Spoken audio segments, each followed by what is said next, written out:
DC Furniture in the Tri-City Center. What's so grand about DC Furniture? Well, they've got a wide selection and discounts up to 70% off retail.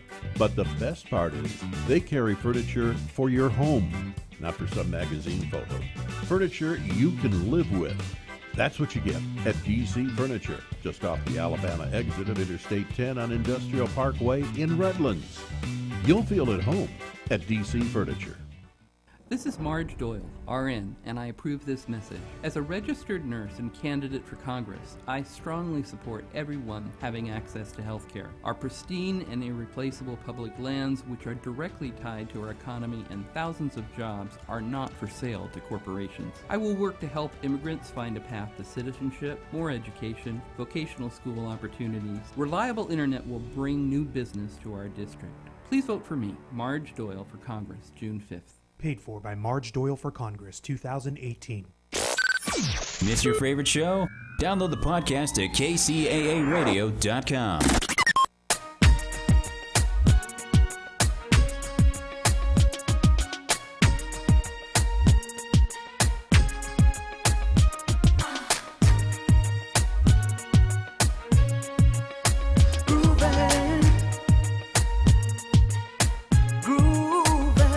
Talks Back. I'm Wallace Allen, your host. Empire Talks Back is brought to you by West Side Story Newspaper, the Improve Association, and Covered California. Covered California is in their enrollment period. It's a great opportunity for you to get coverage. Check Covered California out. Go to coveredca.com. Check your eligibility. Talk to them and let them do you the favor. Covered California, not just health care, but life care. Once again, Empire Talks Back. I'll be back with my guest, Mr. Bruce Atlas, the operations officer at Ontario International Airport. He's got some great opportunities there for you, not just tickets to fly where you want to go, but a way to make some money so you can buy that ticket. He's going to talk to us a little bit about contracting opportunities, ways that you can make some money. We'll be right back after this short break.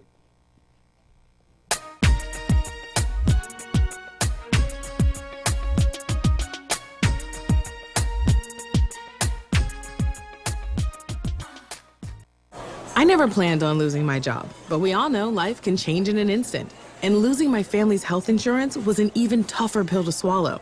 So I looked into Cobra, but too pricey. Then I found out I could enroll through Covered California, where I was able to choose from good health insurance companies I've actually heard of. I even got help paying for it. There's a limited time to qualify after losing your insurance, so check out coveredca.com today. Covered California. It's more than just health care. It's life care. Publish your legal notice in West Side Story newspaper. For the best service and the best rates, call 909-384-8131. Publishing legal notices in the city and county of San Bernardino since 1990. West Side Story provides friendly expert service. Call 909-384-8131 to benefit from budget-friendly rates. Whether a fictitious business name, a name change, a divorce summons, or any other legal or public notice, call West Side Story newspaper 909-384-8131.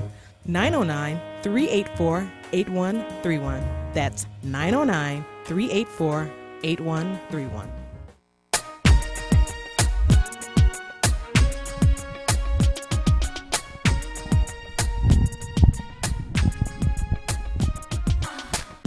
All right, this is Empire Talks Back. I'm Wallace Allen.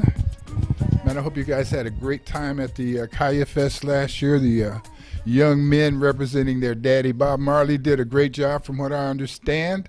And I just hope that San Bernardino can qualify for another great concert coming soon. Today we have with us Mr. Bruce Atlas. Now, doesn't that sound like a superhero name, Bruce Atlas? Doesn't it sound like a superhero? And the first time I heard his name, I said, I have been watching some of the superhero movies, and Bruce Atlas, that name fits right into the superhero status. How are you doing this morning? Outstanding.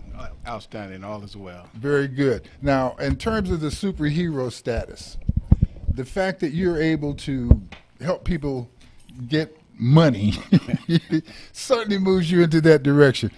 You are the operations officer, chief operations officer at the Ontario International Airport, right? Yes, sir. That is correct. That's a pretty good job, Bruce. How'd you get that job? How'd you qualify for that job? What's involved with that job? Well, can I get that job? Can we move you up forward and make room for a guy like me? No, tell me, how'd you get the job? What was the qualifications? What's involved with that? Because it's a very powerful job. You have contracts as you expand this airport. It's going to be multiple millions of dollars. It may even approach billions over a period of time. So telling you guys that is important so that you'll sit down, get your pencils out, because maybe you don't qualify for one of these great contracting opportunities, but you're only 2 or 3 people away from someone that does. I can guarantee you that part of it. Bruce, tell us about your job, how you got the job, what were your qualifications? I know you had to probably do a couple backover flips. Probably can still do a backover flip. Absolutely. The day-to-day operations of an airport entails quite a bit. My scope or wheelhouse, I have safety and security, so the fire, police, operations, maintaining the airfield, making sure that the lights are all functioning properly, that the aircraft can land safely at the Ontario International Airport, working very close with the FAA and the tower manager, the facilities, both landside and airside. So the scope is pretty large in ensuring that we run a safe airport. So what extent, and I'm going to speak up for a couple of people who are sitting there and the only complaint they can ever come up with is, I'm going to get my luggage. Where does luggage come in terms of operations, and what do you have to do with it? Well, the luggage and tickets and ticket pricing really falls on the air carrier. On the air carrier. So we're the owners and operators of the airport. So you can look at us as the landlords. The landlord. So if people are having a problem about their luggage, that's not really the issue of the airport. That is the issue of the airline that you're flying on. That's correct. Okay. Our job is to make sure that the equipment is functioning properly. Okay. The baggage handling system is working properly to deliver those bags to the customer. That the electricity's on. Yes, and sir. All those things are working. Absolutely. Pay the bills. Very good. How did you get this job? What are your qualifications? How long have you been in the airline industry, and how did you get into it? I've been in the airline industry for a couple of decades now. Wallace, I had zero interest initially in going into the airline or aviation industry. I was working with a young man, mentoring a young man, and I coached him as far as his resume is concerned, work ethic, worked with him on many occasions on different jobs. And after he was polished, the NAACP had a job fair in Los Angeles at the Hilton Hotel. Okay. So I took this young man to the job fair, walked him into several booths to submit his resume. We stumbled up on the Southwest Airlines booth. Okay. I asked him to go in and submit his resume. I walked in the back and met the recruiter. And he and I started having some dialogue out back and laughing and just having a great time. And he said, hey, I really love your personality. Why don't you come to work for Southwest Airlines? So I told him I had, just do me a favor and work with this young man that I brought in. And he said, listen, we'll hire him and we'll hire you as well. And so he kept calling and asking me to come in for an interview. And so I decided just to go ahead and respond. Now, what were you doing prior to that? I know you were talking about you were mentoring this young man. Mm-hmm. What gave you the positioning to mentor? Well, just in the limousine business, working with my brother in a limousine business, this young man stopped by looking for employment. Okay. And just I was encouraged with his enthusiasm.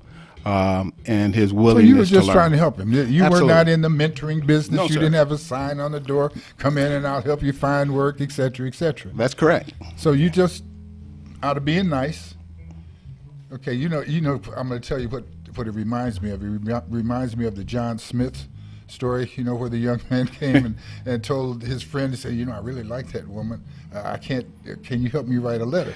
And you helped him write the letter, do the resume, and you helped him get a job. That's what's different from John Smith. You didn't take his you didn't take this guy's job, but you did expose your personality and created an opening for your mentoree as well as yourself. Yes, sir. Okay, so folks, that does something that we say all the time. It pays to be good. It pays to be nice. It pays to be concerned about other people. That's correct. The job that you took at Southwest at that time turned out to be what? Well, I was working as an operations agent, and so those are the folks that do the weight and balance of the aircraft to make sure it has lift. And now, how qualified do you have to be to figure that out? Now, because you just told me you didn't have any experience. Now, I want to know, what did they let you start doing right away? Well, the only requirement is to be 18 years of age and have a high school diploma or a GED at that point. And the airlines, the carriers, provide the training in-house. And so with that training, I had an opportunity to start working in the cargo facility, working with freight. Okay. And that was very interesting in itself. As I mentioned, you know, faith and favor is amazing. Again, I had no interest. The gentleman would continue to press on me to come to work for the airline. And so I did. And it was interesting, my first week on the job, I had to deal with a situation that was unbelievable. And that meant just coaching, counseling, and working with a supervisor. Now, when you say unbelievable, you know, at my age, there's very few things that are unbelievable. Would you want to share that with us? Well, the first day on the job, my supervisor was going through a divorce and was contemplating suicide.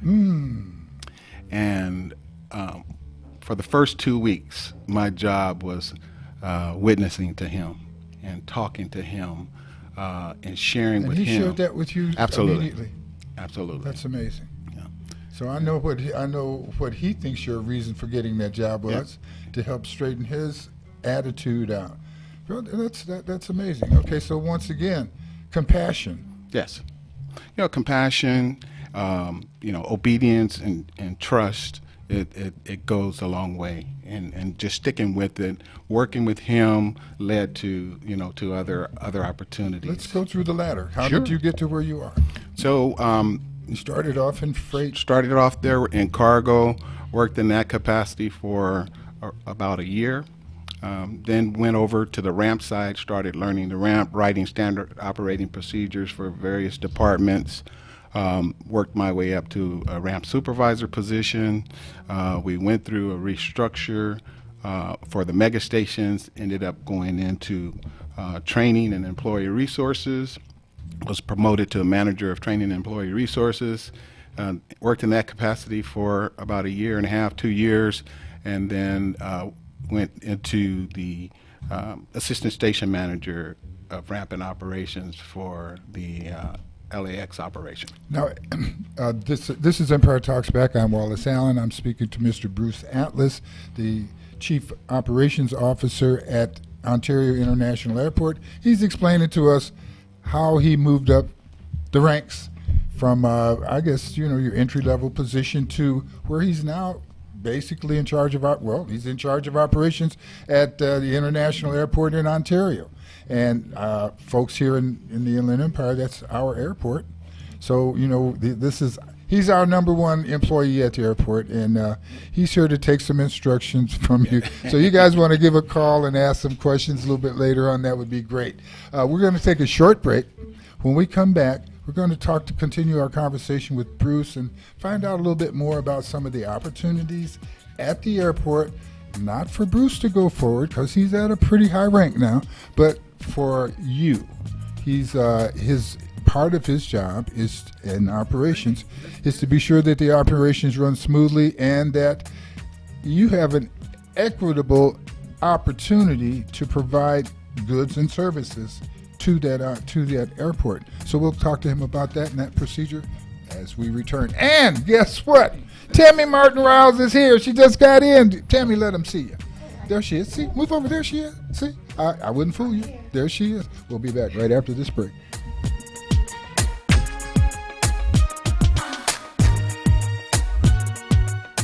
Greetings. This is Empire Talks Back, brought to you by West Side Story newspaper, the soul of the Empire, and the Improved Association, Questing for Solutions, also brought to you by Covered California. Now, there's been a lot of news about healthcare lately. Here's more. It's open enrollment. Covered California is here to help find a health plan that's right for you. Visit coveredcalifornia.com today. I'm Wallace Allen, your host. We'll be back right after this short break. Publish your legal notice in West Side Story newspaper. For the best service and the best rates, call 909-384-8131. Publishing legal notices in the city and county of San Bernardino since 1990. West Side Story provides friendly expert service. Call 909-384-8131 to benefit from budget-friendly rates. Whether a fictitious business name, a name change, a divorce summons, or any other legal or public notice, call West Side Story newspaper 909-384-8131. 909-384-8131. That's 909-384-8131. Covered California knows that one moment can change your life. That moment you say I do. That moment you meet your baby for the first time. Or even that moment you lose your job and your health insurance along with it. For those times when life changes, we've got you covered. Covered California lets you choose from brand name health plans, and you may even get help paying for it. Your enrollment period is limited, so find out if you qualify by getting free expert help at coveredca.com today. Covered California. It's more than just health care. It's life care.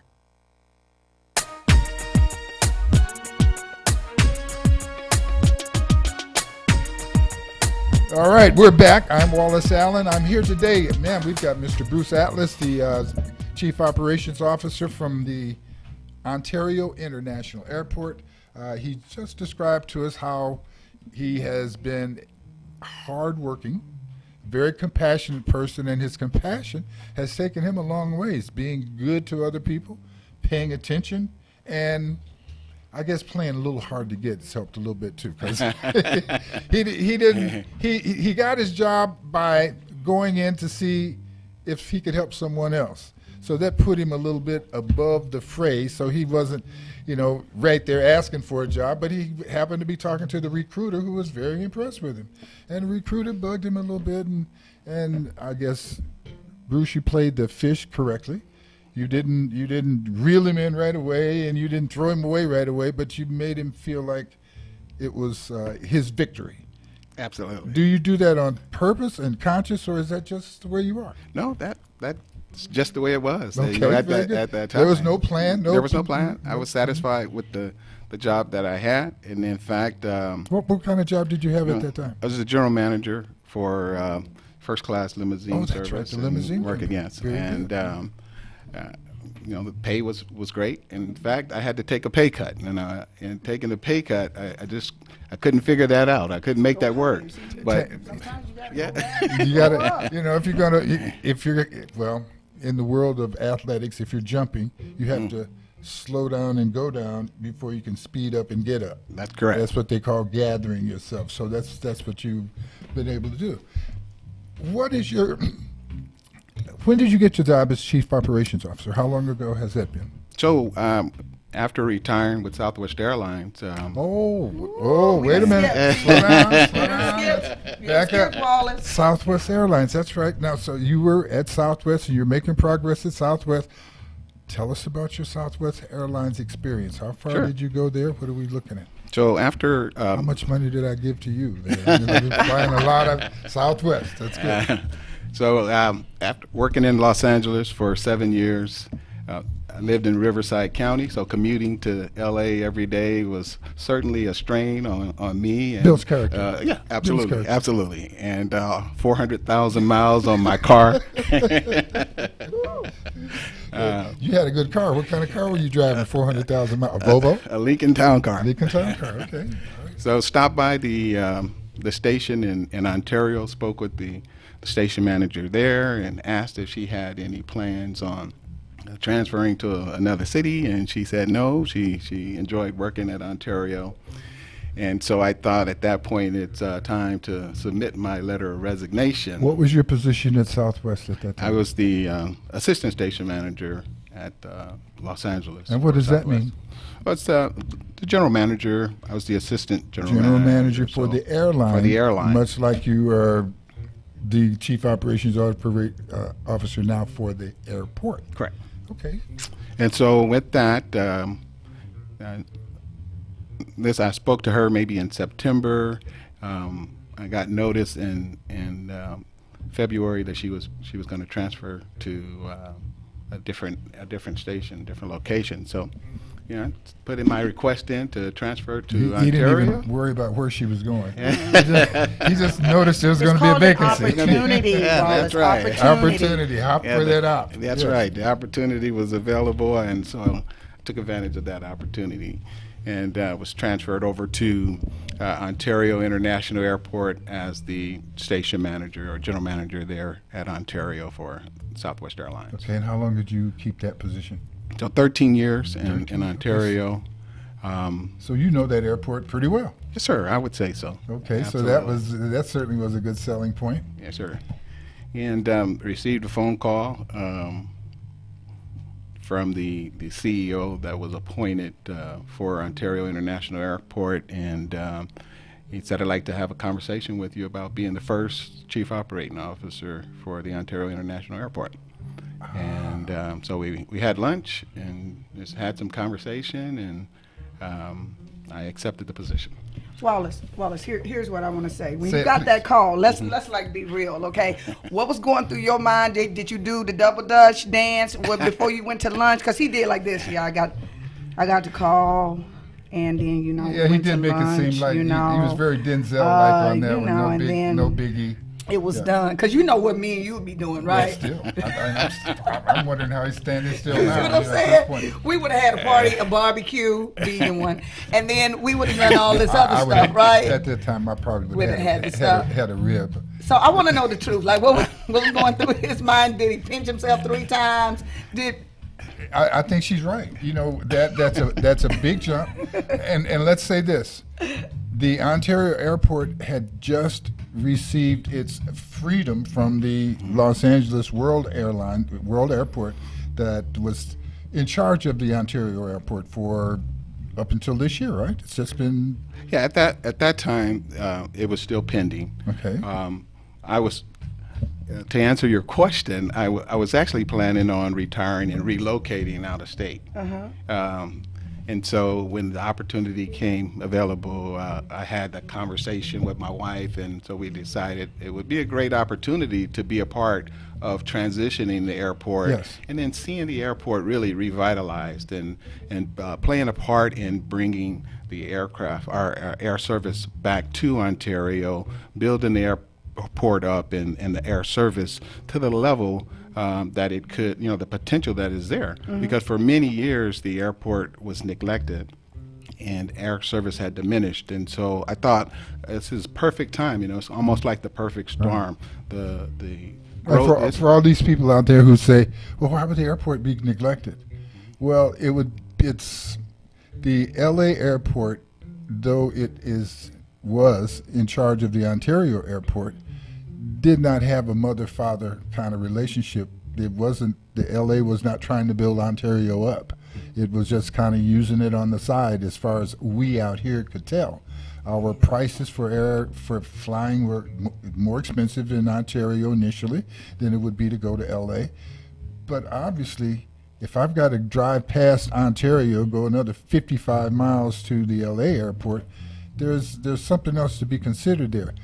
When you looked at this opportunity and of being part of the new birth of the Ontario airport, what were some of the things that you were excited about? Because you can say opportunity, but your 13 years with Southwest, your period of time here growing in the Inland Empire and seeing what's going on, had to have some impact on you deciding to stay in Ontario as opposed to moving into wherever this other great opportunity was, because you're the kind of guy God's got some opportunities for. I have no doubt about that. What made you decide to stay here? Well, what made me decide to stay is to be able to take advantage of that opportunity and bring some of the customer experience to increase the customer experience, to be a part of reducing the cost for the airlines, so that the carriers could bring new service into Ontario, developing, working with our team to develop new service in Ontario was exciting for me. To bring that growth about, and the timing was perfect. This area, the Riverside, San Bernardino County, the development that's taking place today in our counties is probably the best across the country at this time right now. There's no other area that's growing like this area right now. And so it's all about timing. It was the perfect timing as far as cargo and e-commerce is concerned. You look in our counties, and in 2016, there was 26 million square feet of warehousing and logistics that was taking place in San Bernardino and Riverside County. And then that number doubled in 2017. Doubled? So the opportunities were here in this area, and what an exciting opportunity to be a part of it, to be involved in the growth in this area. We're the only airport in Southern California that has land to grow. There's over 700 acres that can be developed in and around the Ontario International Airport. So that's a huge opportunity. No other airport can do that. We're sitting on 1,800 acres. John Wayne Airport is 500 acres, and they're at 10 map. At this point, with no more room to grow. There's a lot of expansion taking place at other airports in and around Southern California. So this is really the airport where the growth opportunity is greater. Well, that's appropriate, because this is probably one of the most beautiful places on the planet. That's what I say about every week. Do I say that every week? Pretty much, yeah. Okay, I'll say it twice this week. Okay. Okay, because we are in, I think, one of the most beautiful places on the planet. It's the gateway to Southern California, the gateway to the rest of the country as far as moving freight, because of our ports, our airports, and our seaports. And so we have all of these goods and commodities that have to come into the Inland Empire and pass through the Inland Empire. What are you most excited about as you look at the growth potential of the airport? What is the plan? Glad that you mentioned that. If you take a look at the geographical location of the airport, we sit in between two rails. Before you tell us the plan, I just noticed it's time for me to make a little money here. Okay. Okay, we're going to take a short break. This is Empire Talks Back. We have Miss Tammy Martin-Riles in from the Black Business Chamber. You know what? I'm going to kill you. Black Chamber of Commerce, Inland Empire. We just only been knowing each other forever. It's okay, though. I make the mistake so she can correct me. When she corrects me, she gets 3 times the space. That's all. Don't. And plus, I'm over 30 years old. You got to give me a break on this kind of stuff. It's called raw vegan. I'll fix that. Yeah, okay, so she's going to blame the meat I eat. The animal. It's not just the meat. It's the liquid meat. It's got eyes. You shouldn't eat it if it's got eyes. Okay, we're going to take a short break. I'll apologize to all of the eyes that I've closed, and be happy about the ones we're going to open up right after this break. We'll talk back to Mr. Bruce Atlas about the opportunity that the... commercial. He ain't going to stop. Go. Thank you, Tammy.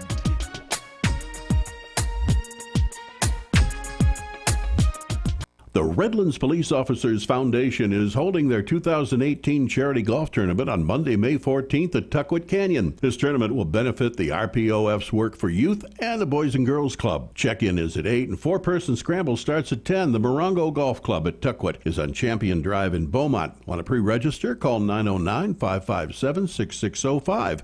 This is Joe Lyons. I'll see you there, and remember, together we are taking care of business in Redlands. If you or a loved one was seriously injured in an accident with a semi-truck or an 18-wheeler truck, you need to act fast. I'm attorney Daniel Rudbari. I know how to fight truck companies. Call me 800-325-1454 for your free consultation. 800-325-1454. Truck accident cases are different than an auto versus auto accident. There are so many more issues involved when dealing with a truck accident case. There are federal regulations and state regulations, several different companies that may be involved. I can immediately gather the evidence, get you the medical care you need with no deductible and no copay to you, and get you the compensation and the money you deserve for your injuries. And if there's no recovery, there's no fees charged to you. I'm attorney Daniel Rudbari. I know how to fight truck companies. Call me 800-325-1454 for your free consultation. 800-325-1454.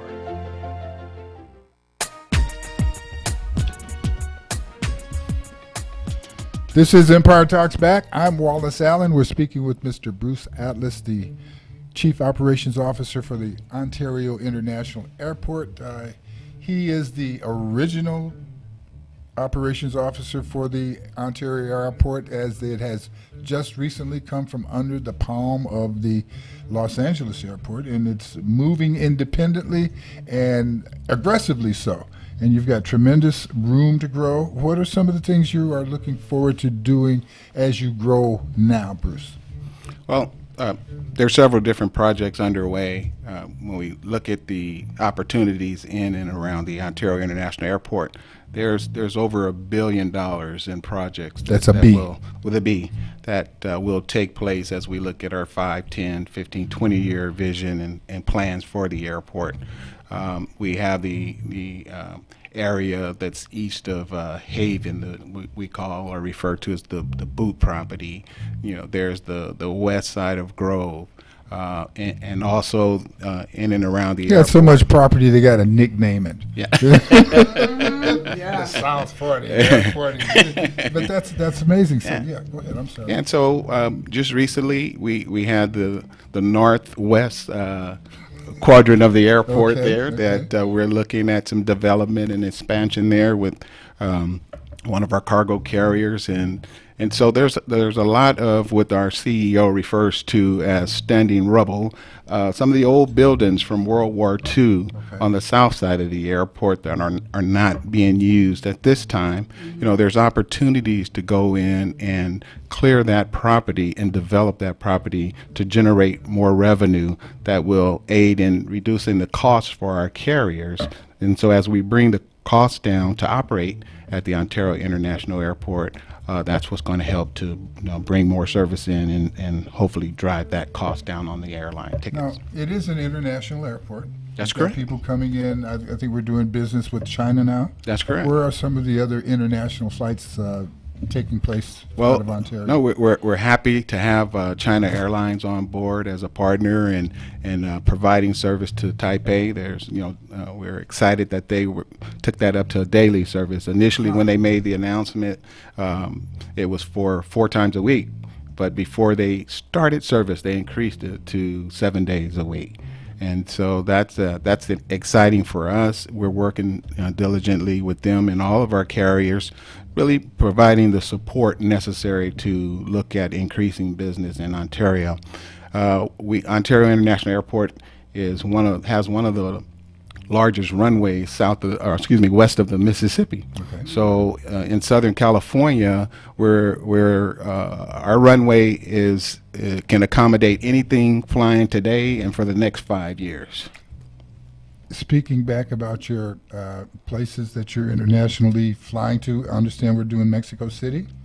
Well, we're doing Mexico, Guadalajara at this time. We're having conversations with other airlines to take a look at some of those beach destinations from Ontario to bring that service in. We do have a Volaris, one of our carriers that fly into Guadalajara, and then again China Airlines. They're very pleased with the service that they've received from our staff at Ontario. Very good. My wife wants to know about Jamaica. I told you I was going to ask him. Okay, all right. I just, so, are we doing anything to Jamaica yet? You know, we're working on it, baby. There it is. That's the answer. Our chief operating officer, our chief executive officer, Mark Thorpe, has spent time in Europe. He's spent time. They do this thing we refer to as, it's like speed dating, but you're sitting down, you spend 20 minutes with different carriers and have an opportunity to introduce Ontario International Airport and the opportunities in Ontario. You know, if you think about it, outside of the Inland Empire, outside of California, when you go to other states and other countries and you mention Ontario, most folks think about Ontario, Canada.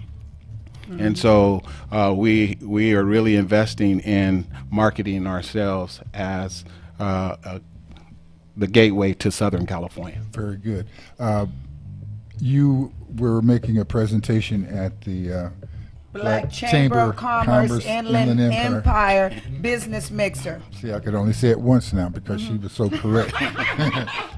But part of what you were saying was that, do you actually have people get on their plane and go to Ontario and think and land in our Ontario, California, and think that they were going to Canada? Was that a joke or is that real? No, that has happened. You know, prior to bringing new marketing into and having, Mark has spent a tremendous amount of time educating the world on where we're located geographically, but working with the airline industry on a weekly basis. We had customers that would fly in thinking that they were going to Ontario, Canada, because they would log in to purchase their ticket and it says Ontario CA, and they thought that was Canada. And so what do you do with somebody when they land in Ontario, California, thinking they're in Ontario, Canada?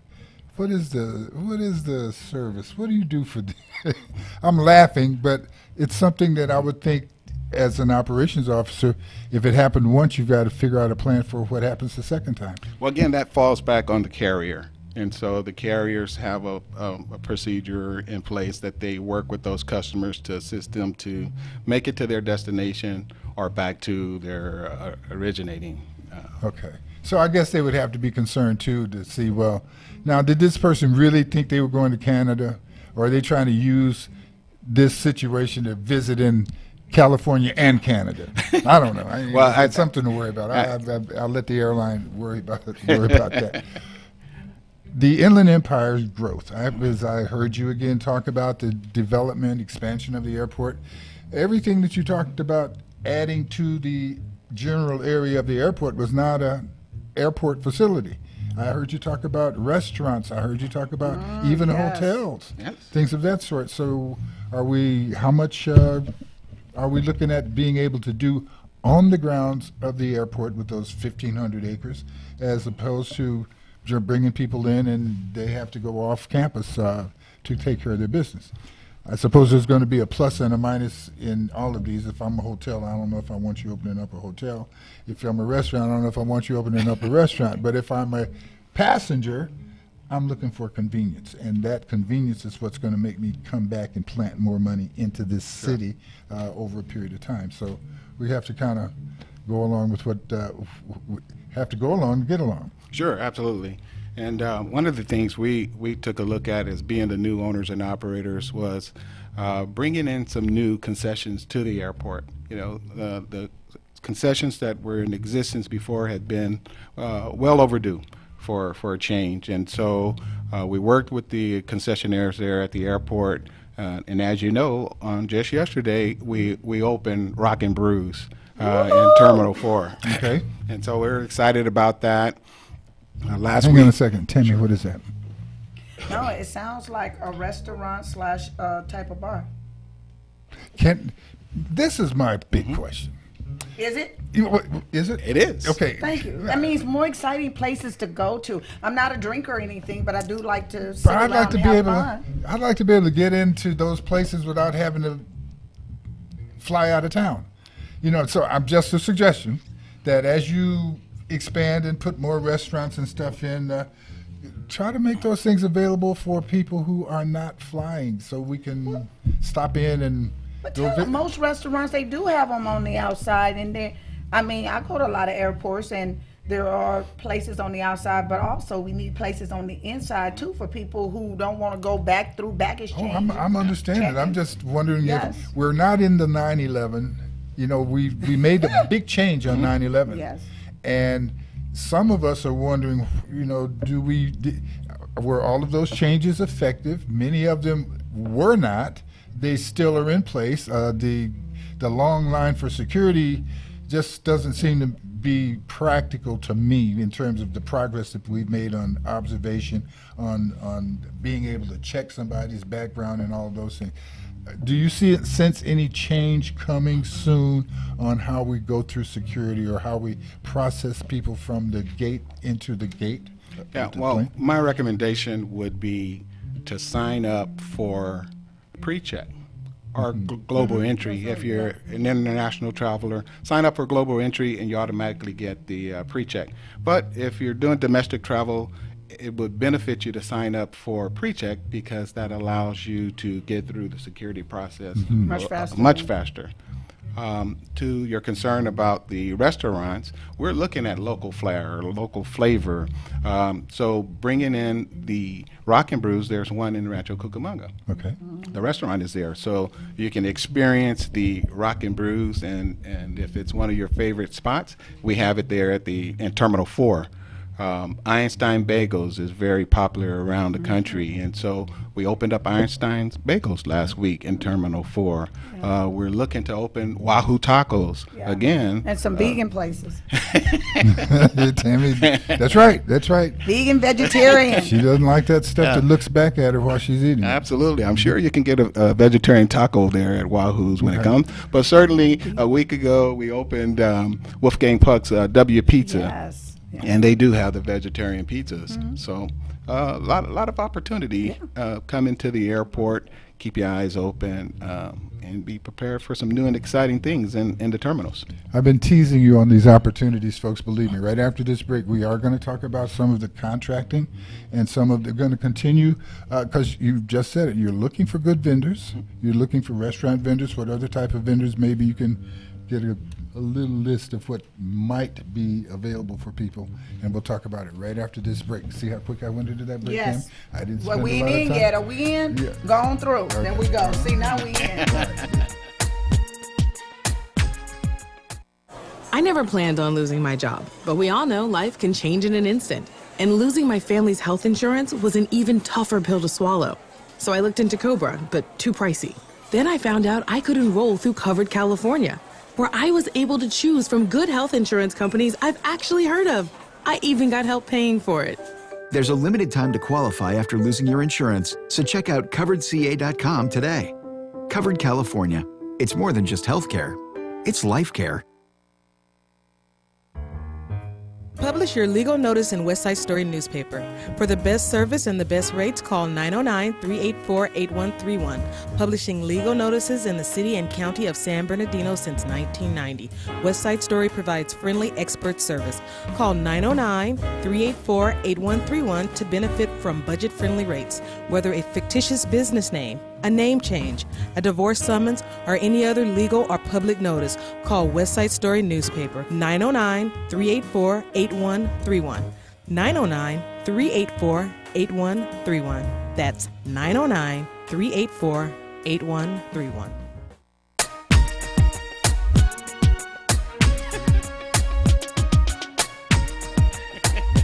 This is Empire Talks Back. I'm Wallace Allen. You guys get your pen and paper. We are going to get some information about contracting opportunities at the Ontario International Airport, vending service opportunities. Main thing, folks, is that business is business. The Inland Empire is the fastest growing place on the planet. Well, certainly here in the United States and certainly here in California.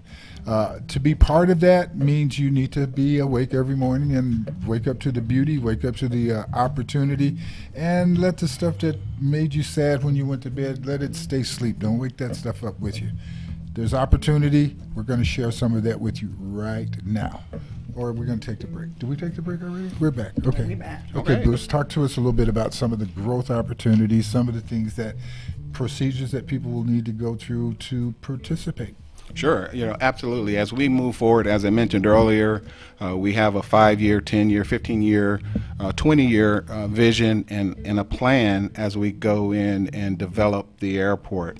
So with that airport layout plan, it's going to take time. So now is the right time to go in as a supplier to the airport and get registered, get your certificate as a DBE, or if you're interested in the airport concessions, go ahead and get those certifications and be qualified, be ready.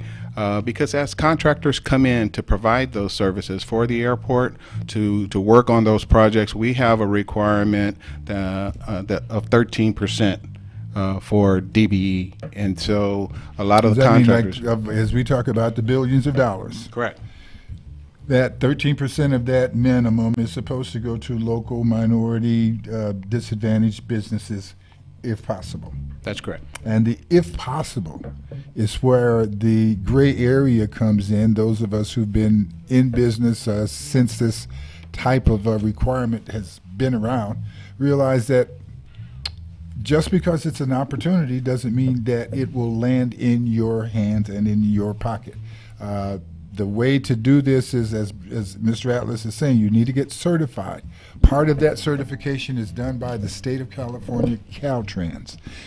While we're talking, you can go on your computer, look up the Caltrans certification for minority or disadvantaged business, and you'll see a 12, 13-page application. Don't let that scare you, but it should warn you that it's not something to play with, and it should also let you know that, wow, after I do all of this work and filling out and getting this certification, I want to be able to use it in more than one place. And guess what?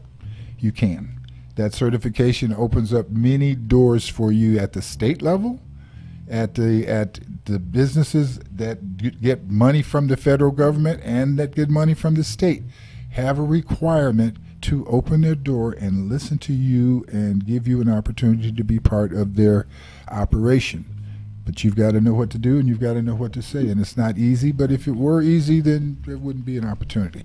So let me say this while you're on that string. And I just want to say they can, and the chamber we'll be talking about that July the 30th, but also we do have a webinar that is offered from one of our affiliates, California Hispanic Chamber, that we're able to offer to all of our members for free to help them through the process, the webinar. So people like when they have instructions right in front of them. Right. And then they can still contact us if they still want that webinar. If they're not a member, we will still give them access, but just for a tiny fee. But well, yes. I mean, that's good, because that means you are better than me, because my fee is not going to be tiny. Well, it's not going to be big, but it's not going to be tiny. I'm not promising any more tiny. Well, and I say, well, you know what I mean when I say tiny, meaning that this is a tiny investment for the rest of your life. So, they might be thinking, oh, this is huge. It's just a tiny investment, not tiny. Never mind, keep on going. See, that's what I'm talking about. That's why tiny investment. Bruce, with certification, give us an idea of how simple some of the products are, some of the things are that people could be involved in doing. So you look at the airport as a city within the city. Mm-hmm. And so just about every skill set that's needed in a city, all of the materials and supplies that are needed in a city will be needed to build and operate the airport. So that can go from... Let's talk about paper. If you had a contract supplying bond paper, from bond paper to toilet paper, mm-hmm. You think napkins, about the napkins for the... If you have the contract to supply paper at the airport, does that include the vendors, or the vendors get their supplies in a different place? Sure. So you would work with the vendors to supply those products to the individual vendors. Okay. But those opportunities are there because each and every one of the vendors or tenants operating at the airport have a need for every one of those products. Right. The services, keeping the airport clean, people that are working the luggage, Sure. all of those? When we talk about the various crafts, we have plumbers that are needed to maintain the plumbing at the airport. We have electricians. And so those contracts they go out for bid, and when those contracts are filled, if you're interested in being a part of it, if you can't be the general part, if you can't be the primary on those jobs, circle up with the contractors and be a sub. Work with the contractors that are awarded the contracts to be a participant in providing various services to the airport. Do you have a list? For instance, say the locks get broken or messed up on some situation. Do you have a locksmith on board, or would you go down the list and call the next one, or how do things like that work?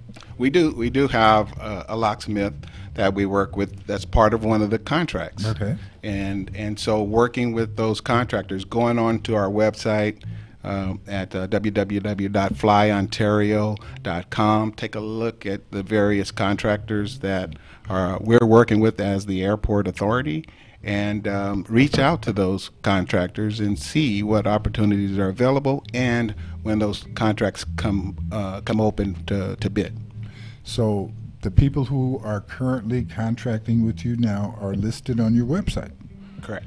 Okay, so people who are looking to break into it have an opportunity to speak with these contractors now. And how open are they to talking to people? If you've got the business and you're doing well in the business, chances are, since I'm doing well, I'm not really looking for people. Is there anything that lets you know or the public know how close these people are to meeting that 13% standard that you've set for them? Yeah, and that's a great question. And with that, that's the reason you should reach out and talk to those contractors. Are they satisfied with the current suppliers that they have today? Maybe they aren't. Maybe they're looking to bring in new suppliers for various products. So reach out to them, express your interest, find out when those bids are going out again so that you can be prepared to participate in that. To what extent does the airport monitor that 13%? Is this something that the contractors are allowed to just deal with their good faith offerings on, or is there an investigation or stipulation that we check to see who's got the 13, who got 15, or what is the situation with each contractor? Do you monitor that? We do. We have a DBE coordinator, and that falls in their wheelhouse to stay on top of that with the contractors and make sure that they are putting forth the effort. They actually have to prove to us that they've given it their all to meet that 13% if they're not meeting it. Very good. Tammy, anything else?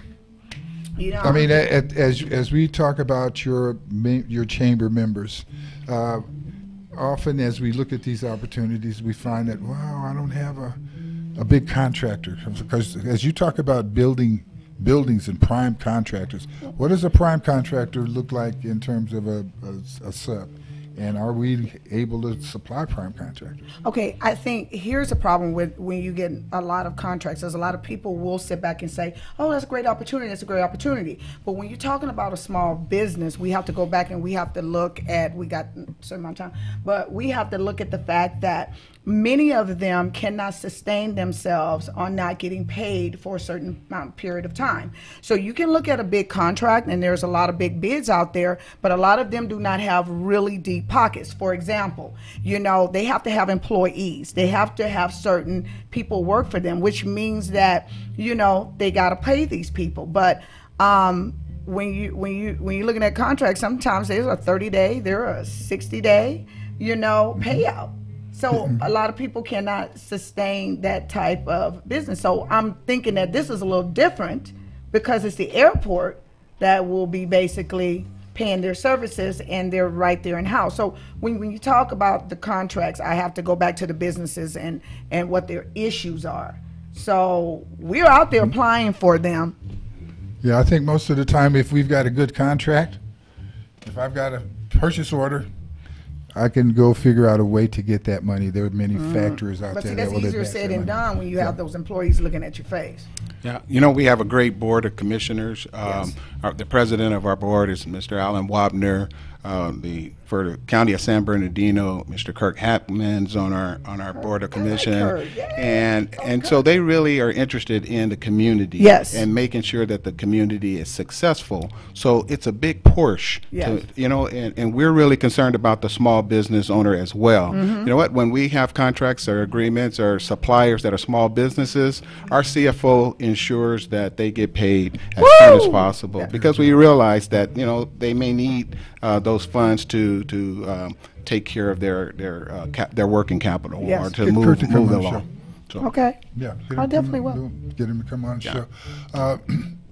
I'm very enthused and happy for you. I'm happy for the Inland Empire community. I'm always looking forward to how we can grow together. I'm telling people all the time that we are the center of the universe. We are definitely the center of the entry gateway to Southern California. The fact that we've got people from all over the world coming here to this area, coming from China. Mm-hmm. What other international? Right now, we just have China, and we're working. Well, we started with China, the biggest one. That's a good one. We'll bring the rest. We're expanding from there. We have a few fish on the hook. We're working to reel them in. So we'll be excited. Hopefully, we can make some new announcements later on this year. First announcement is we're out of here, folks. We got next week. Should I leave right now? We'll be back next week under two circumstances. Good Lord's willing, and the creek don't rise. God bless you. Thank you for being here. Action-packed show. There's been so many things that held us down, but now it seems like things are finally coming around. kCAA Loma Linda, 1050 AM, 106.5 FM, and now 102.3 FM. Your NBC Sports Radio update starts now. Getting ready for Game 4. I'm Jeff Biggs with a big opportunity today in New Orleans for the Pelicans to even their series with the Warriors. They played better in Game 2 and then won Game 3 Friday night in a blowout. So we came back home and just did what we were supposed to do. Of course, it was a big game for us. Didn't want to go down 0-3 and try to get ready for Sunday. Can't be surprised. We're all NBA players. We all get paid to play this game. And in the playoffs, it matters. So got to see whose will is a little stronger. Anthony Davis was dominant, and we'll see if Steph is able to step it up in his second start. Tip-off is at 3:30 Eastern, 12:30 Pacific. The Utah Jazz expect to have Ricky Rubio back for Game 4 tonight against the Rockets, but also for Quinn Snyder. The Jazz need a return for star rookie Donovan Mitchell, who was held to just 10 points on Friday night. He doesn't need to shoulder all that. It's not on him. He's got, like I do, like we all do. I mean, that's part of being on a team, that everybody needs to own a performance and your role in it. Everybody's got their part in it, and frankly, his is one shred of it. On the ice, a pair of elimination games coming up next hour. Game 5 from Tampa Bay on NBC with the Lightning looking to close out the Bruins. They're up 3-1. And then after that on NBCSN, Game 6 from San Jose with Vegas up on the Sharks 3-2. Sunday baseball is underway in the Bronx. The Yankees have won 14 of 15 for the first time since 1998. They're trying for the sweep today against the Tribe. Right now they are scoreless in the bottom of the fourth. Top of the third at Citi Field, the Mets are on top of the Rockies 2-1. Off the field, the Mets had to place Jacob deGrom on the DL, and the Dodgers have placed their ace Clayton Kershaw on the DL, the 10-day DL. They'll finish up their series today with the Padres in Mexico. I'm Jeff Biggs, NBC Sports Radio. Tired of paying outrageous prices for Viagra? Well, we have great news for you. Now you can finally get Viagra at huge discounts. Healthy Man allows you to save up to $500 on Viagra. Why pay U.S. pharmacy prices of $15 per pill or more when you can get Viagra for less than $3 a pill? Call today and get 40 Viagra pills for only $99. This can cost as much as $600 at your local pharmacy. You can't afford not to call us. If you want Viagra at the lowest prices, never pay $15 a pill wholesale pharmacy prices again. Get Viagra for less than $3 a pill. Call 1-800-643-6931 today and save up to $500 and get 40 pills for just $99. Healthy Man is fast, easy, and affordable. Operators are waiting at 1-800-643-6931 to take your call now. Call 1-800-643-6931. That's 1-800-643-6931. Again, 1-800-643-6931. This is kCAA. Hi, everybody. Ray Lucia here with some important information about debt, your debt. Whether you have a first or second mortgage, you're looking to buy or refi a home or rental property, or just need to consolidate your credit cards to lower your payments and save some serious interest, you need to do some loan financial planning with Steve Alladort, my mortgage man, at loanfinancialplanner.com.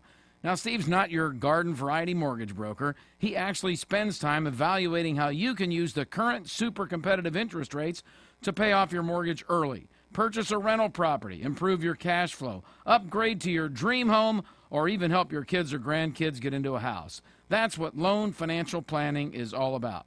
Steve's been helping me and my listeners for over 2 decades, and I can tell you he is the best finance guy in the business. Go to loanfinancialplanner.com. That's loanfinancialplanner.com. Or call Steve Alladort at 888-563-1070. That's 888-563-1070. It's time to make the Tri-City Center in Redlands a regular part of your weekly shopping experience. Tri-City is home to a wide assortment of quality businesses, including the all-new Ocean Aquatics. 2018. kCAA. I'm sick and tired of hearing things from uptight, short-sighted, narrow-minded hypocrites. All I want is the truth. Hey everyone, welcome to the Truth Only Show here on kCAA 1050 AM, 106.5 FM, and 102.3 FM. We are here with a new edition of the Truth Only Show for you, and we would like to invite you to go to truthonlyshow.com, because on truthonlyshow.com you can find all of our previous episodes available to stream live in the website, or you can even download them, and that's all at truthonlyshow.com. You can also find our email, which is truthonlyshow@gmail.com. So check us out, hit us up, send us a friend, and let them know what we're talking about here. But now here's the host of the Truth Only Show, David Rodriguez. Good morning, everyone. Great to have you here with us today again on another episode of our show. As Michael said, Truth Only Show, where we present to you nothing but the truth of who you are. Think about it. A show that is focused on you, delivering a message to you that you can take with you and transform anything that you would like to change in your life. But it's only by understanding the truth about yourself, okay? I want to give some special thanks to you new listeners. I know we have some out there.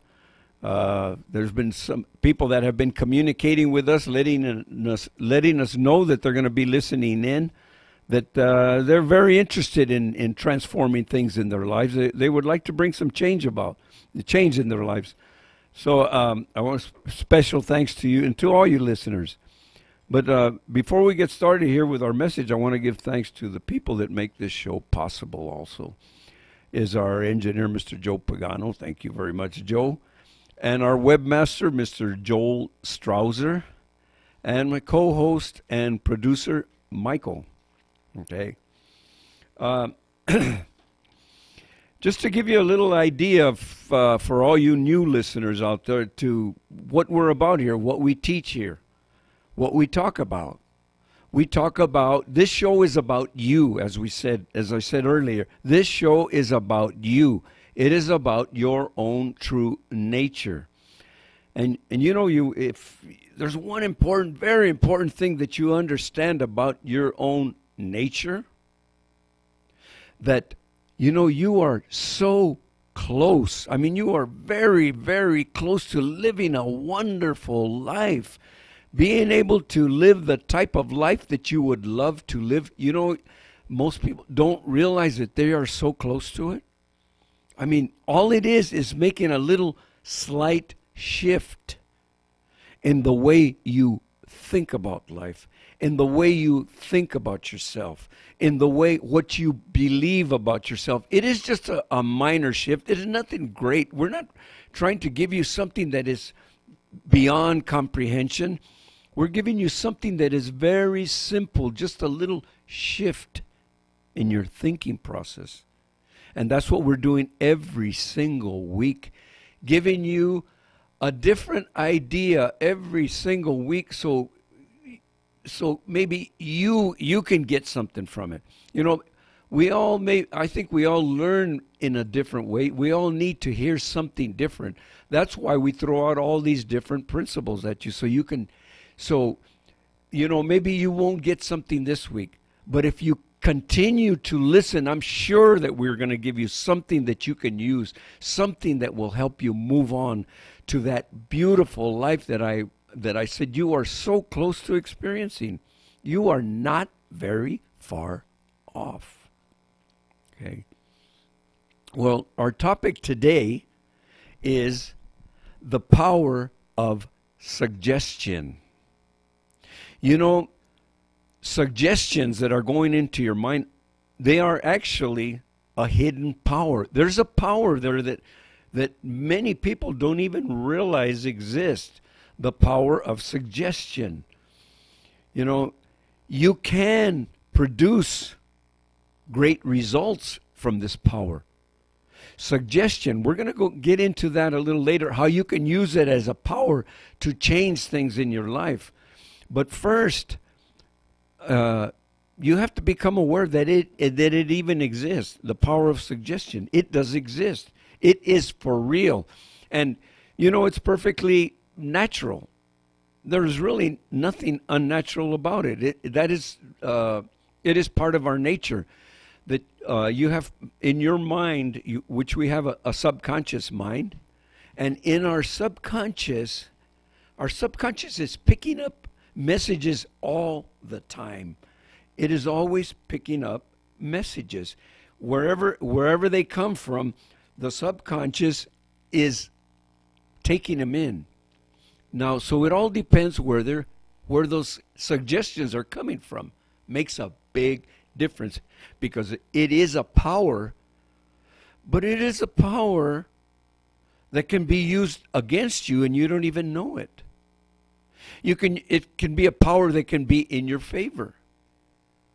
It could be a power that you can use to change anything in your life. So it is a power. It can draw the negative into your life, or it can be used to draw the positive into your life. Now, I think the easiest way to understand this power of suggestion is, think about this. Advertisements. On TV, when you watch TV or you listen to the radio, there is always advertisements. And something about advertisements, I don't know if you've ever noticed it, but have you ever been watching a movie or a show, your favorite show or whatever? Have you ever noticed that when the commercial comes on, the volume is slightly louder? The volume is slightly louder than the movie or the show that you're watching. There's a reason for it. Because they want to make sure that they get to your mind. They want to make sure that this message is entering into your subconscious. And if, I've heard many people say, oh, I'm not affected by it. Really? You're not affected by it, huh? I think if you would make just a little minor survey in your own life or in the lives of people that you know around you, think about the products that they use. I mean, let's take, for example, toothpaste. Okay? I think that there are a lot of people, I believe there's a lot of people that use Colgate, for example. Okay? You might not personally, but there's a lot of people that use Colgate. Why? Because that is one of the companies that advertises more than most. Okay? When it comes to beer, what are the most popular beers? Are there products that come from the Budweiser? Is it Coors? Is it now the newer ones that are coming in, like the Tecate, some of the imports? Okay, I remember a time when it was Heineken. But see, the companies that are doing the most advertising get the greatest results. And if you really still can't believe it, think about this. You've heard of the commercials that they put on the Super Bowl, right? Those, I think, are the most expensive commercials all year long. And the reason is very simple. The reason's very simple. That there's approximately... Okay, here, I just got a note handed to me. A commercial on the Super Bowl, this last Super Bowl, cost $4.5 million to put a 30-second commercial on the Super Bowl. Think about it. Think about it. Now, do you think those advertisers are crazy to throw that money away to put just a 30-second spot, a commercial on the Super Bowl? I don't think they're crazy. I think they know exactly what they're doing. They know that the power of suggestion does really work on people. They know that their sales are going to go up. Okay? And the reason is the Super Bowl is probably is one of the most watched events all year long. Okay? So there's a lot of people watching the Super Bowl. That is why it is so expensive to get a commercial on there, because the power of suggestion does work. And you know, the suggestions that are going into our minds are not always recognizable. We don't always know where those suggestions are coming from.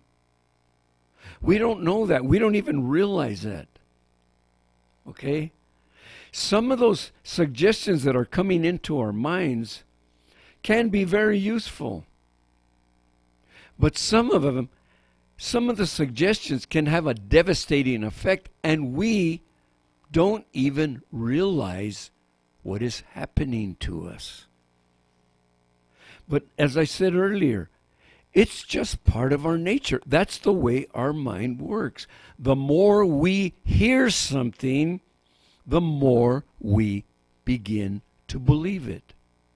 So it's a repetition of these suggestions going into your mind that makes you tend to believe it a little bit more.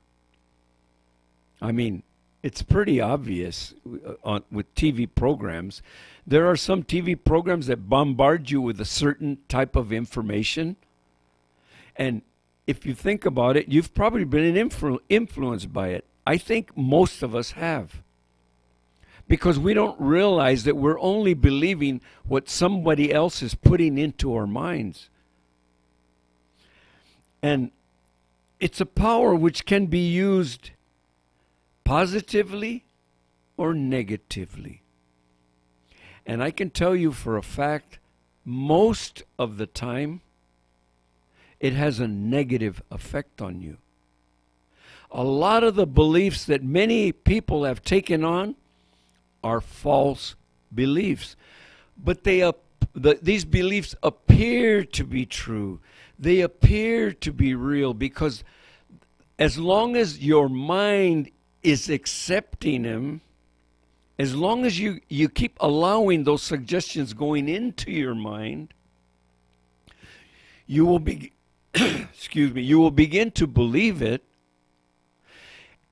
and then the conscious mind, as the subconscious mind takes it in, the conscious mind will begin to see it as real, begin to see it as reality. And that's it. Once you see it as reality, you're hooked. That's it. You form the belief and you think that it is real. It's what you hear the most appears to be real for you. Now, With this power of suggestion, people are being taken for their money. People, for this power of suggestion, people are being taken, what's being taken from them many times is their joy, their peace, their happiness, their control over their own conditions in their lives. Others are controlling the conditions in their lives. That is what's going on all over this world. It's going on in this country. These suggestions, many people are being convinced to do evil things. And many of them don't even realize why. Don't even realize why they are doing what they are doing. Not only that, but with these suggestions, we can join groups that are teaching false things. But if you're in that group and they continue to tell you something over and over, you begin to believe it as reality. And basically, almost doesn't even really matter what it is. Something false can appear to be real when you've heard it enough. And many of these groups have no benefit whatsoever for you. Just take a look at your own life. Just think about your own life. If it's not working for you, if it's not bringing you what you would love to experience, maybe you need to question it. You need to question what you're doing. Okay, I've pointed out already the power of this suggestion, how powerful it is, and that it is a hidden power, and many people don't even realize it. But I'm going to give you a solution to this. Something that you can still use the power of suggestion, but you can use it for your benefit. That's why I said when I started that you are so close. You don't even realize how close you are to experiencing all the good things that are available to you to experience in your life. You are so close. Where you can actually take conscious control of your own life. Not letting others control it, but you control what happens. What you control, what you experience. And that is by auto-suggestion. Making suggestions to your own mind, because your subconscious mind is going to accept wherever they're coming from. But if you can learn to present these suggestions, these ideas, and tell your subconscious what you want to experience, you have just started a new process in your life. You started your life going in a different direction. But you must continue on. Auto-suggestion can be a powerful, powerful tool to create the life you want. Now, how? Think of something you would like to experience. Something good. I mean, of course, if you want to experience something, I'm sure you would prefer to experience something good in your life. Okay? That's what we're doing here. That's what we're trying to show you. It's part of your nature. This is part of your nature. And I said this is perfectly normal. The mind will accept the subconscious mind will accept what is going into it and will go to work and begin to produce it. A new career. Say it. Speak it. Whatever it is that you would like to do, like to become, say it. But speak it to yourself as if it already exists in your life. I mean, you can do it. I mean, this isn't impossible because you have absolute freedom to speak and say and think anything about yourself that you want to. You can. And I can tell you for a fact, that is the only way that you will ever experience it, is by speaking it to yourself, saying it, constantly saying it. It's just like Before you were constantly being bombarded by false statements, and they've made you live a limited life. So now reverse it. Turn it around. A new career. Having better relationships. Speak it. Say it like you already have them, like it already exists. Say it. My life is great.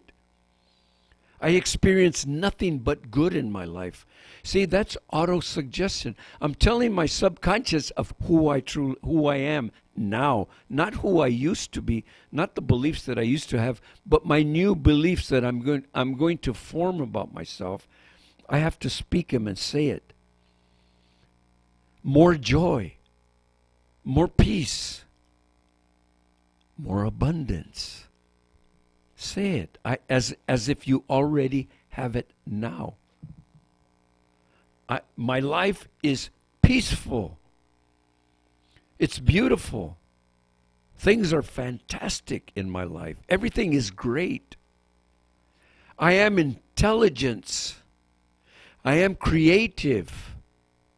Whatever you would love to become, the only thing that is holding you back from it is you believing it. Think about it. That's why I said you are so close to experiencing wonderful things in your life. You are very, very close to it. It's just a little shift in what you say about yourself and speak about yourself. You don't have to go around telling everybody. You don't have to go around saying a thing to anybody. You don't need to do that. Not necessary. Totally unnecessary. But I can tell you, you are free to speak it about yourself. A better financial situation. Wouldn't just that alone begin to help you?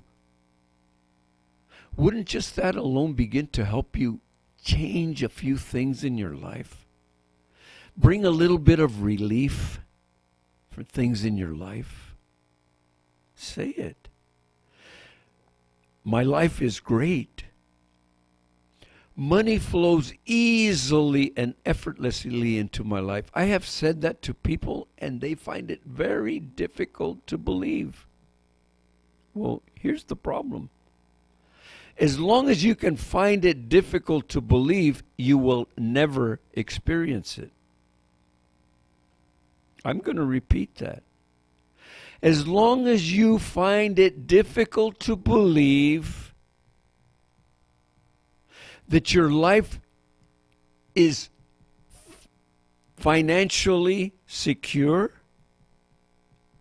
as long as you can never believe that, you will never have it. You must change your belief. It is done unto you as you believe. That's a principle. That's a law of mind. That is life. That is who you are. That is part of your nature. That's what we're talking about here, human nature. And your nature is the same as anybody that exists in this planet, on this planet. It is the same for anybody who has ever been on this planet, and it is the same principle that applies to anybody that will ever be on this planet. It is a law of life, a law of mind. Human nature.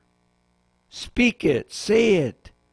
And what begins to happen is the ideas eventually become clearer to you. And eventually you begin to see them as possibilities. But again, remember, you can't just sit around and daydream and speak these things. Get up. Whatever it is that you desire to experience, go to work. Take the step. Take the step forward. Go out and begin to do it. Whatever it is. Whatever you have to do. If you got to read a book, read it. Your mind is opening up now to greater possibilities, and begin to speak the good into your life. Continue to use this hidden power of suggestion for all the good that you want to experience. This is the power of suggestion. It is perfectly natural. it's perfectly natural to me. It is perfectly natural to you. Stop letting others control your life. Don't go away. We're going to take a short break. And I just want to remind you that you're listening to the Truth Only Show, and you can find us at trutholyshow.com. You can check out all of our shows, and you're listening here on kCAA 1050 AM, 102.3 FM, and 106.5 FM. Don't go away. We'll be right back.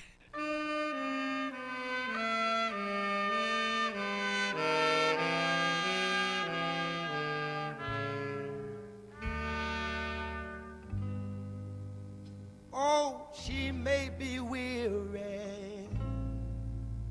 Them young girls, they do get wearied wearing that same old shaggy dress. Yeah, yeah. But when she gets weary, try a little tenderness. Yeah, yeah. Oh,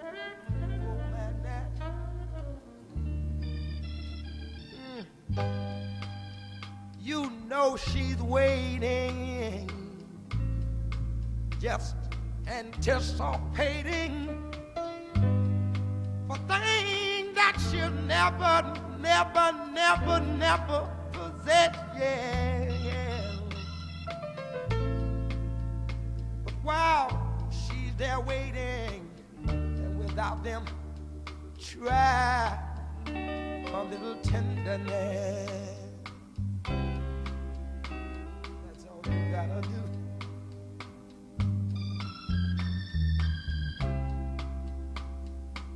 It's not just sentimental, no, no, no.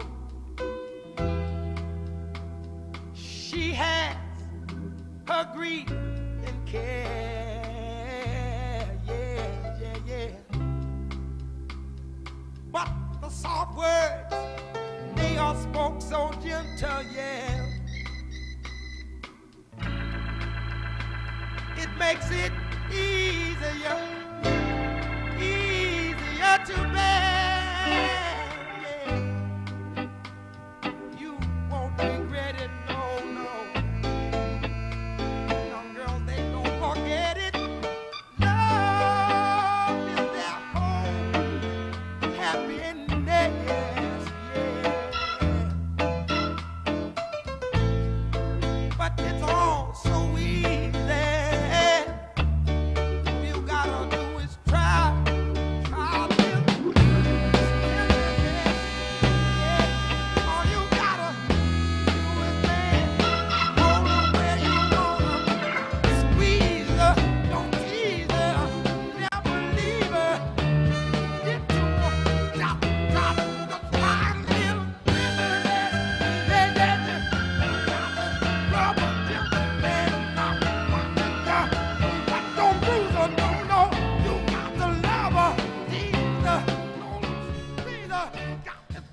Hello, welcome back to the Truth Only Show. That song is called Try a Little Tenderness by Otis Redding.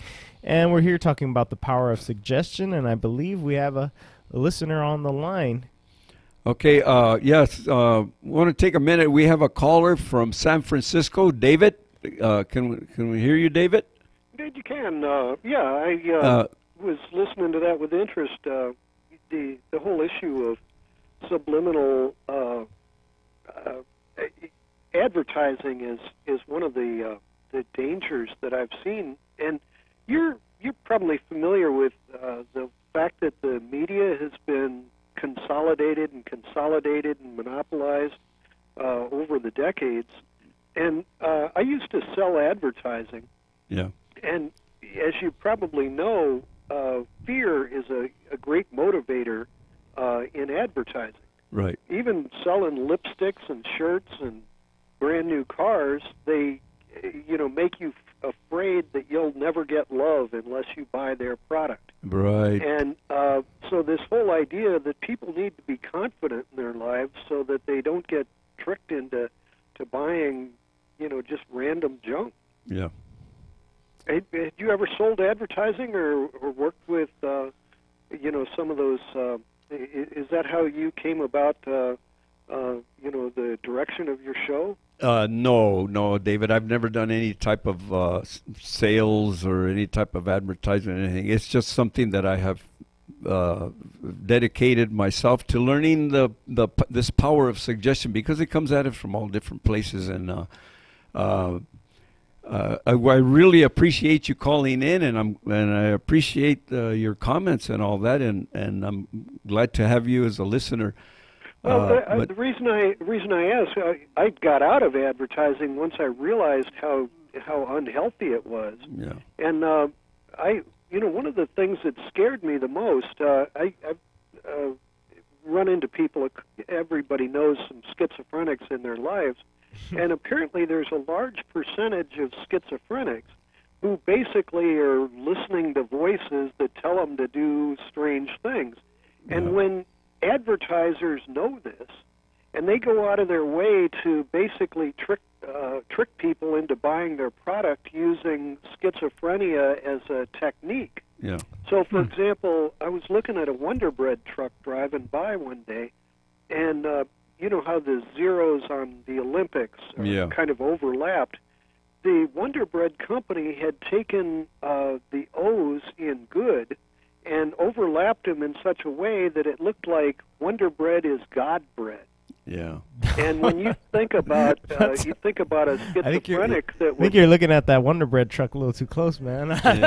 No, this was over 10 years ago. Oh, okay. But they overlapped the O's just enough to make it look like one big O instead of a pair of O's. Well, David, excuse me. I believe you, though, that there is some insipid things in advertising for sure.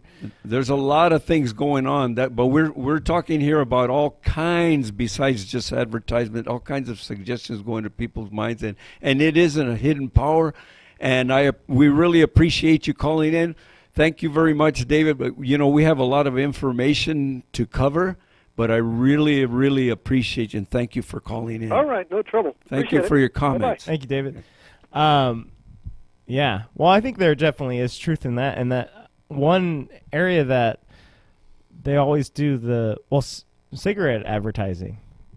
Yeah. Then they've been trying to actually make things to block them from advertising because obviously it's effective or else why not just let them advertise to children, advertise to all over? Obviously it is effective that we make laws to stop that from happening. Right, because they know it works. They know that it's real. They know that this power of suggestion we're talking about is real.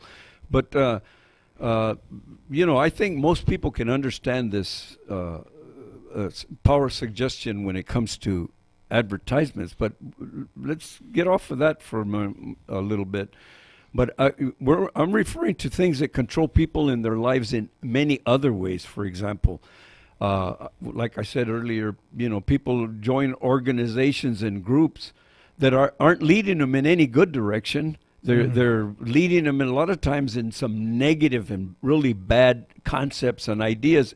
And the people join those groups regardless of the intention is not even good. And people fall into that trap of doing actually evil things. And the power is this what we're talking about. Power suggestion is a powerful, powerful tool. And people need to think about this a little bit more. I actually wanted to tell you about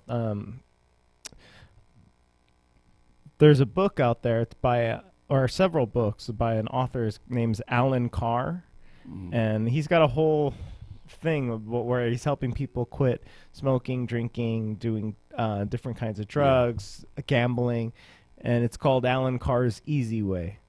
Okay. And it, a lot of times I'm just reading articles and stuff like that, and I'm not surprised, but I am surprised when a lot of the articles that I read about different theories and different things that work are always come back to this kind of teaching that we talk about here.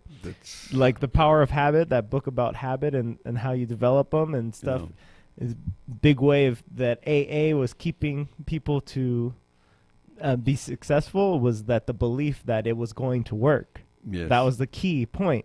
And this guy, Alan Carr's Easy Way, in way that he talks about it, is that people have all of these lies, these false beliefs like you're talking about.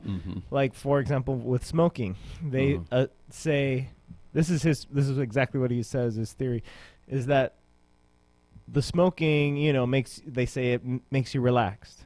It makes you take out less stress, you know, whatever the benefits are, not having to eat or like an appetite suppressant. Right. He said those things are basically lies. And he says, and you feel like you get a craving, or, you know, for alcohol or for cigarettes or whatever, you feel like you get a craving and you feel relief when you do the action again. And he's saying that in itself is a false belief. That's like his example was, if you put on a pair of really tight shoes just for the moment when you take the shoe off and you get that feeling of relief that finally the pressure's gone. Yeah, that's what you're doing every time you like drink or smoke or something. You're only getting relief because you're relieving the pressure, the feeling that the cigarette caused in the first place.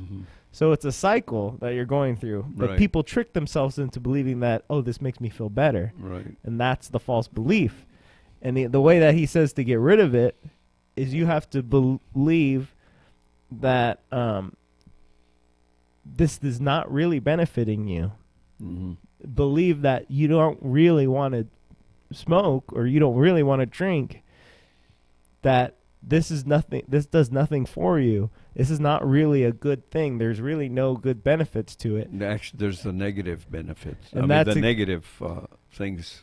Yeah, basically, so his whole thing is changing. Instead of thinking it as, oh, I'm giving up something. And so it's all about changing what you're saying to yourself, what you believe about it. Instead of saying, oh, I'm giving up smoking or drinking, I'm going to go without, like you're sacrificing. He says you have to change that and saying, no, those things are bad for you, and you're not giving those up. You're gaining freedom from that addiction. You're gaining better health. You're gaining all of these positive things. So his whole point and his whole successful thing, which he says he's helped 30 million people to quit doing these things. Yeah. His whole point is reframing how you think about it, to changing it from a negative thing, I'm sacrificing, to I'm gaining freedom. And it's just a shift in your thinking. That's why I said earlier that it's just a slight shift in your thinking. What you are doing in reality, let's say, for example, if you're struggling and thinking you're not creative, well, that's a false thing right there, right off the bat. That is false, to think that you are not creative, because I talked about this a few weeks in a row, I think, a few weeks back. Think about the results of your life right now. What are you experiencing right now? Those are the results of your thinking from the past. So the point is, you created your life up to this point. You did it by what you chose to do, what you chose not to do, who you allowed to influence your life, who you allowed others to do that. So you created your experience up to this point. So you are not creative? Yes, you are. Shift the way you think and believe about yourself through auto-suggestion, and your future will begin to change. And when you say auto, the auto part means automatic, right? Automatic, and when I say, I could say psychology calls this self-hypnosis, okay? That's how they refer to it, as self-hypnosis. When you say auto-suggestion, the the auto part for me, when you say that, it makes me think of what I was talking about last week, actually, is that when you have the negative thought, you have to make it automatic that you respond with the positive thought. You automatically respond with a positive thought. Okay, well, how about if you think about it this way? What's an autobiography? Something you do. Biography you write yourself. Okay. It's doing it to yourself. Yeah. That's what I'm really referring to. Maybe I should have made that clear earlier. But it's like an autobiography. It's a book about you. Auto-suggestion is suggestions that you do to yourself. I probably should have clarified that earlier. For everybody out there, I apologize for not clearing that up, because I could see Michael had a little I had confusion my own idea about it. Well, maybe others did too, but now hopefully we straightened it out. We still have our listeners that were listening before. That was the whole point of auto-suggestion, doing it to yourself. Oh, I see. That makes sense. That's another one that another book that I was looking into is a book called The Obesity Code by Dr. Jason Fung. And his whole point is, again, that people have false beliefs like you talked about, and because he's a proponent of intermittent fasting, which means basically you're not eating 3 meals a day, you're not eating all day long like what a lot of people suggest. And he says that that's, and a lot of people have the idea that fasting is bad for you, or that you're going to be unhealthy if you fast. And his whole point of his book is saying that no, fasting is actually good for you if you do it correctly. So that's just another example of a belief that many people have without ever doing any research. And I think that's a funny thing about people. They'll hear a study and they just say, oh, well, that must be true. and then they'll start saying it like it is true. And then for other people, it becomes true because they start to believe it. Yeah. Well, there's that's why I say, on this show, we give people many different ways to look at this, at the things going on in our lives. We give them principles that do work for sure.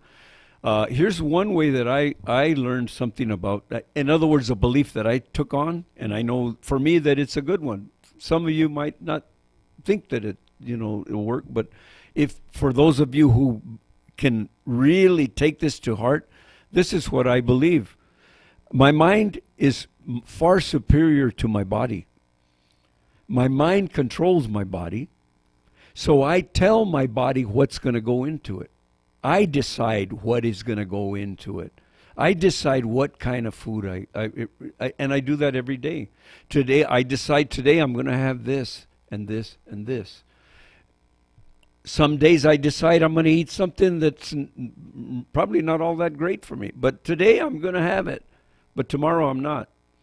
So I'm deciding all the time what I'm going to put into it. So I've learned to control my physical self, my physical body, by knowing that my mind in other words, it's a higher intelligence controlling the lower intelligence. That's the way I feel about it, and I know that is true, and I live by that. I don't just let the body control me, because that's ridiculous. Think about it. You have a mind that has control of everything. So take on that belief, and it'll work for you. Okay. Well, let's continue this conversation after we take a quick break, and we'll listen to a little more Otis Redding here on the Truth Only Show. We'll be back in a minute. Arms of mine, they are lonely, lonely and feeling blue. These arms of mine, they are yearning for more.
All right, welcome back. That song's called "These Arms of Mine" by Otis Redding.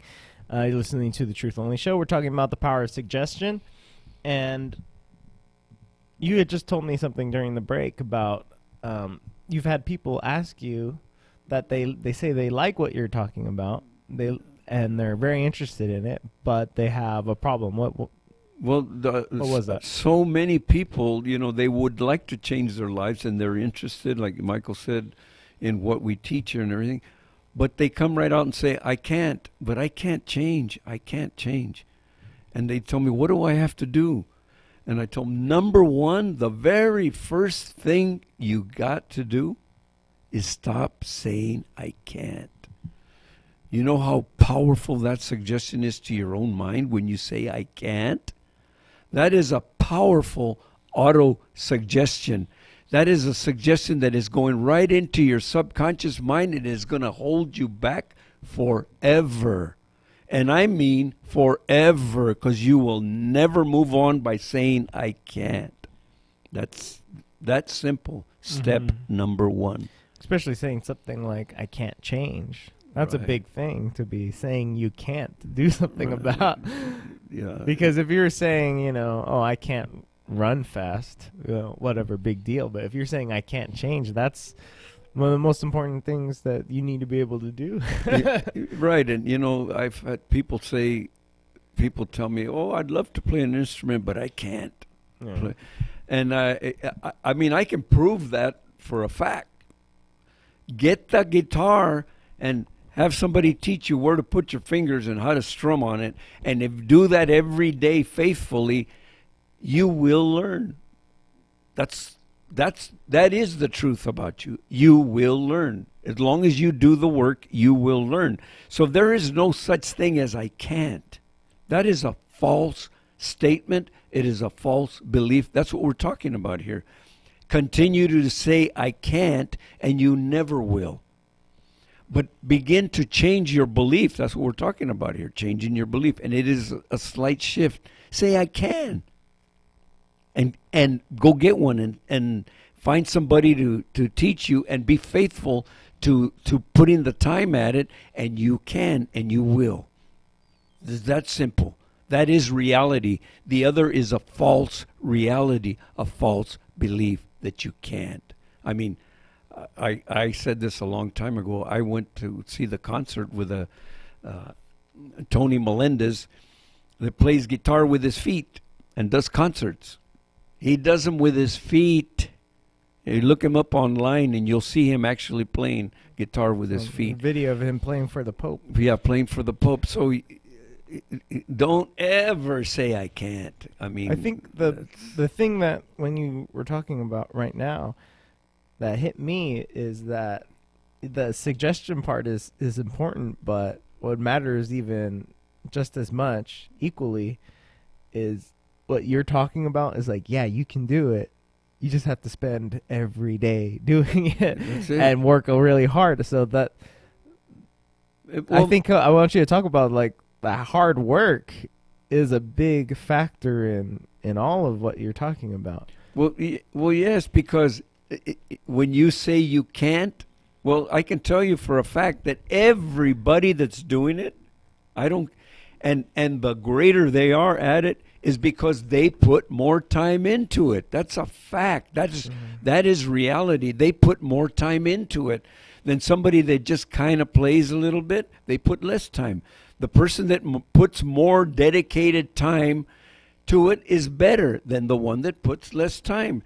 So think about it. Well, you can make up your mind right now and say, I'm going to put a lot of time at it. I'm going to put more time than anybody else. So think about your greatness that you have within you. It's there. It's just making a little shift in what you say and what you speak about yourself and what you believe about. It's just a slight shift. And go to work. You can be as good or as great or greater than everybody else. And, a lot of times when people say I can't, I've seen people do that. They say I can't do it. it's mostly like they try something, and if they don't get it right away, they're just like, I can't do it. And they just like give up on it. Yeah. And which is totally fine if it's something you're not interested in. Yeah, no, that's fine. You know, but I've heard people say, you know, that hard work is more important than talent. Yeah. Well, one thing I can tell you about myself, I never say I can't. Okay? Never do I say I can't. When somebody's doing something and I see they're great at it, I don't wish or anything else. I don't want to do that. I just don't want to. I mean, I could be a great piano player. I could be that. I just don't want to. Just look at life. Be real to yourself. Don't fool yourself. Don't say I can't. I'm not going to say I can't be a good piano player You because just don't I want to can. do it bad enough. I just don't want to. I don't want to. No, but I'm busy doing something else. We're here for a certain amount of time. We don't have all the time in the world to be great at everything. You don't have it. Just face reality. You got time to be good or great at something. Maybe two things, but you don't have time to do everything. So just say, I don't want to. I'm great at this. See, but and be it. there's some people that do want to. They have that secret desire. Yeah. But I think what their problem is they don't want it bad enough to actually do the work, to go through the work of doing it. Well, I don't know even if it's that. I think it's the belief. Well, that's what I mean. If they wanted it enough, they would do the work. They would do the work, of course. Yeah. And everything that we talk about here, I want you to never forget this concept, because this is a very, very real concept, and it is part of your nature and all nature. There is what is called the law of growth.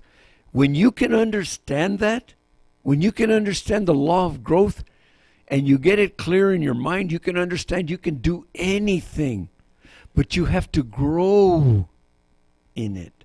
You have to grow in your knowledge, but you will grow as long as you're persistent with it and keep doing it. You will grow, and that is 100% true. But you have to grow. So don't get impatient. Don't be impatient because you can't do it right away. Doesn't matter. There is a law of growth. You have to grow. It's just normal that you can't do it right away. That's normal. That's our nature. But as long as you know that I'm going to grow to it, you're going to grow to it. And you're going to grow as high as you want to grow and go as far as you want. So...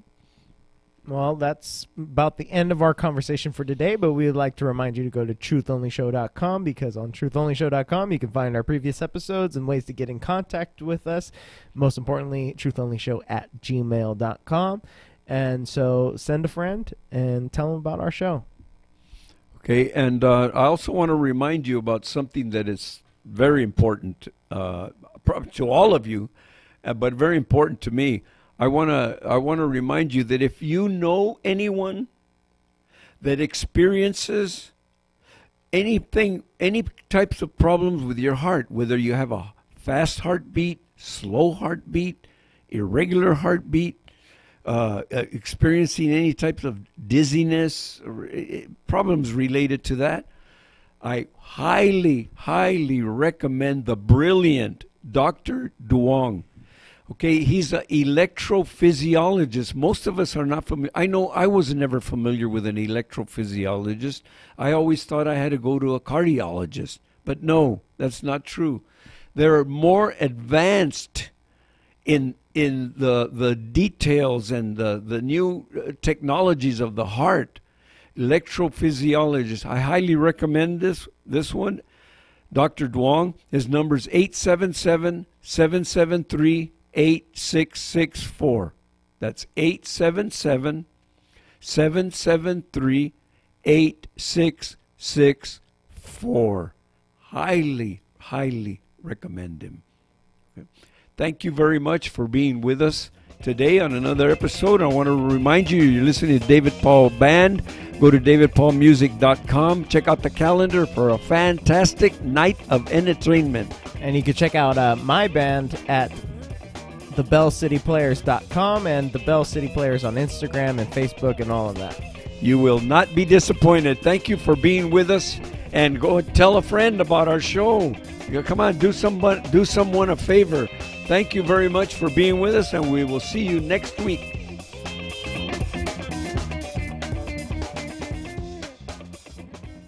kCAA Loma Linda, 1050 AM, 106.5 FM, and now 102.3 FM.